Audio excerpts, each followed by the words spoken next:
হ্যাঁ WhatsApp everyone, আপনারা যারা কোয়েল পাখির বাচ্চা খুঁজছেন, বিশেষ করে কাহালুতে যারা কোয়েল পাখির বাচ্চা ক্রয় করতে চাচ্ছেন কিন্তু কোয়েল পাখির বাচ্চা পাচ্ছেন না, তারা অবশ্যই যোগাযোগ করবেন। আমাদের ঠিকানা কাহালু গিরাইল, মোবাইল নাম্বার 01739229742।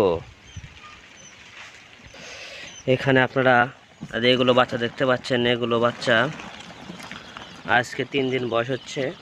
যাদের 0 দিনের বাচ্চা প্রয়োজন কিংবা প্রাপ্তবয়স্ক কোয়েল পাখির বাচ্চা প্রয়োজন, তারা অবশ্যই যোগাযোগ করবেন। আমাদের এখানে সকল বয়সের কোয়েল পাখির বাচ্চা পেয়ে যাবেন। আমি এখানে আমার বাসায় এই ইনকিউবেটরের মাধ্যমে আমি নিজ হাতে বাচ্চা ফুটিয়ে থাকি। যারা বাচ্চা ক্রয় করতে চাচ্ছেন তারা অবশ্যই যোগাযোগ করবেন। সকল বয়সের বাচ্চা আমার কাছে পেয়ে যাবেন। তো বন্ধুরা, আজকে ভিডিওটি এ পর্যন্তই। যদি ভালো লেগে থাকে তাহলে অবশ্যই আমার খামারটি ভিজিট করবেন। ধন্যবাদ।